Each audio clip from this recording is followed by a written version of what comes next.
Good evening, everyone. Welcome to today's seminar. We have with us Mr. Nadeem Pasha. He is Talent Acquisition Head at Inspiraj. We welcome you, sir. So, there's a small introduction about you. Mr. Nadeem is a career-oriented management professional with 18 plus years of experience in the areas of human resource, which spans across talent acquisition, merger and acquisition, organizational policies, and HR operations. He's a career coach, mentor, motivational speaker, and tutor across different universities and HR conclaves. Cross-regional experience working with APAC, European, and US clients and services contribute to the in-depth knowledge of the business.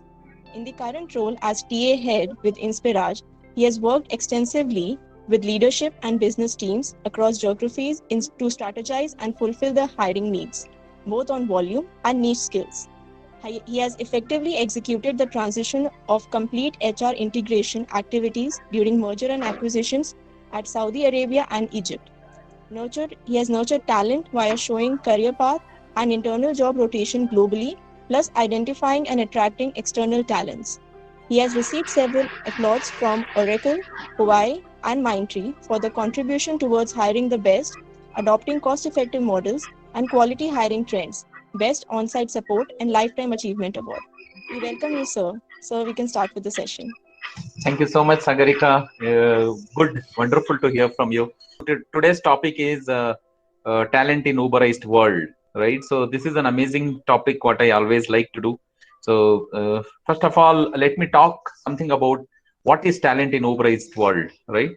So talent from the industry point of view, it is not something defined by Nadeem, but it is from the industry point of view. It's all about increasing competitivity, right? The competition is increasing, which demands for constant learning, which demands to break monopolies, and ultimately it's all digitalization. So Uberization has four wings. So it has increased the competitivity, and it has constantly demand the learning process, and it has to break the monopolies, which is going to be the showstopper, and it calls for digitalization. That's what Uberization all about in a nutshell for you all to remember. But Uberization is the latest buzzword that describe the disruption of industries, right? So whatever the disruption that is happening in the industry, friends, it's all about Uberization, because we have reached a stage where we have not been in the same era, or we have not been in the same historical era how it has to be. We have reached a different world altogether, and we have reached the digital era now. Unfortunately, we are in the pandemic era of COVID-19. Again, friends, no worries. These are all, I can say, these are all stopgap arrangements, or these are all passing clouds. In many times, it seldom rains, right? So no worries. So the cloud will pass off, and we'll have we'll live our life as normal, how we used to be, and again we'll get back to the competent world what we have been, right? So this is something about Uberization, and let me move on to my next slide. Let me talk to you about talent versus demand. So the top priority for recruiting over the next 5 years: keep up the rapidly changing hiring needs. As I told you, the skill which is needed today, it is not the skill which is needed for tomorrow. The skill which is hot today is redundant tomorrow. How well a person is keeping the, or how well the person is flexible in adopting to the rapidly changing hiring needs. That's the most important key thing what we need to look at. Keep up the recruiting technology very, very clear, because the skill what we need may not be the skill which is needed tomorrow. The skill which is needed today may not be the relevant skill for different vertical sector altogether. So the verticals which is needed in the most important priority today may become a redundant for the vertical which is not something different against that. What are the verticals all about? Let me run through the next slide, which will help you to understand what are some of the verticals. It can be retail, it can be healthcare, it can be finance, right? It can be travel, it can be transportation, it can be anything, right? So we need people who can show high business impact. We need to leverage the data effectively, and we need to influence the business leaders. So this is the quality of the people what we need going forward. We need somebody who can immediately abruptly change, who can challenge, who can readily accept the challenge, who can challenge others, who can change the environment. This is what we need, who can keep learning new things, keep replicating, keep reskilling, upskilling, right? That is in the industry what we need. We need somebody who can show the impact, either qualitative, cost saving, time saving measure, or bringing an entire dynamics as a change in the industry. We have abundant and plenty of data in the discrete quantities spreaded in multiple direction. Can somebody bring some sense out of it? Can somebody can bring some intelligence in the data? That is what we need. And finally, we need somebody who can influence. We can influence business leaders, friends. With this, I'm ending my presentation. Thank you so much, and this is the time for you to ask questions.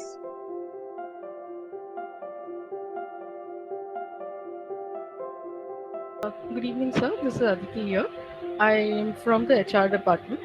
So, sir, my question was to you that we have seen over a period of time that when automation has come into the industry, even if we have lost jobs for the particular sector, there have been jobs coming up in some other sector. So, we haven't really lost the human touch. If it is getting down from somewhere, it has come up somewhere. So when you say about uberization of sectors right now, so where do you think that we might have uh, humans coming in a new sector, or in a sector that they'll get introduced to? Okay, thanks, Aditi. Very well defined question. See, nobody can replace human beings, Aditi. Let me tell you that the amount of artificial intelligence it is bringing to the entire floor, or to the entire technology, it is also bringing a lot of natural foolishness. Okay, so a lot many people, whatever we are doing, we are believing that everything will be taken care by robots, and it can handle things. But there is something called as empathy. There is something called as emotion, right? There is something called as feeling. So all this feeling, emotion, and empathy can be handled only by human beings. And I'm sure as long as we remain competitive, we are showing that emotional intelligence, and we are bringing the path of being humble, being grounded, and feeling for others. The role will always remain very abreast for human resources. So there will never be a chance that our role may diminish. In fact, our role will evolve more and more. As much we touch the hand and heal the heart of the pain, we are able to feel the pain and heal it. Our role will become more and more stronger. Thank you so much, sir. Hey Yes, Aishi. sir. So my question is that what should businesses be looking to put in place for those that haven't worked remotely before? Okay, so see, as I told you, the era is going to evolve, right? So if somebody who has not worked remotely earlier, they need to get into a habit of doing it. They may not be able to do it everything at one shot, but instead of, like example, instead of working 5 days a week from the office, they should learn the habit of working at least 2 days from home, or 2 days from a remote place, where they will be able to reduce the dependency of the people in the office. See, reducing the dependency, manual dependency is very important, because as long as you are not able to reduce the manual dependency, then you have the urge and the feel of going to office, or not being able to do the remote work. So everything, the change starts with I. The I is nothing but me, right? If I am not a remote worker, I should learn the habit of working remotely. To do that, I need to get rid of some of my old habits. What are some of my old habits? Maybe commonly meeting people, or having face-to-face meetings, or whatever it might be, right? I need to come out of all that. To do that, what I need to do? I need to make sure that I do all my meetings virtually. I need to have a good connection. I need to create an atmosphere at home of office. I need to have a good mindset to make sure that I am on top of it. Okay, so it is a slow habit. We need to continue developing it, Ayushi. As long as we are able to develop it, getting rid of some of our old habits, and developing some of the new habits of staying away from the staff and doing remote connection, doing virtual meetings, right? Doing webinars or all that. I'm sure we will be able to start learning well on the remote presentation, or we'll be able to do much better on the remote work part. Did that answer the question? Yes, sir. Yes, sir. Thank you, sir. Thank you, Aishi.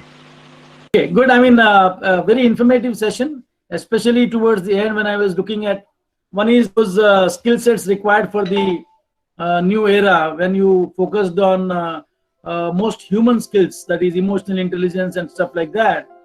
That shows, when we started the journey of modernization or modernism, when we are stepping into modernism from the industrial age, all these human skills have been actually underplayed. They said you have to be as efficient as a machine, but I think your presentation has highlighted that that's not sufficient. You have to carry the human element with you and kind of trade on those skill sets. Another punching thing which I found is when you said geography will be history. So that's really that says all.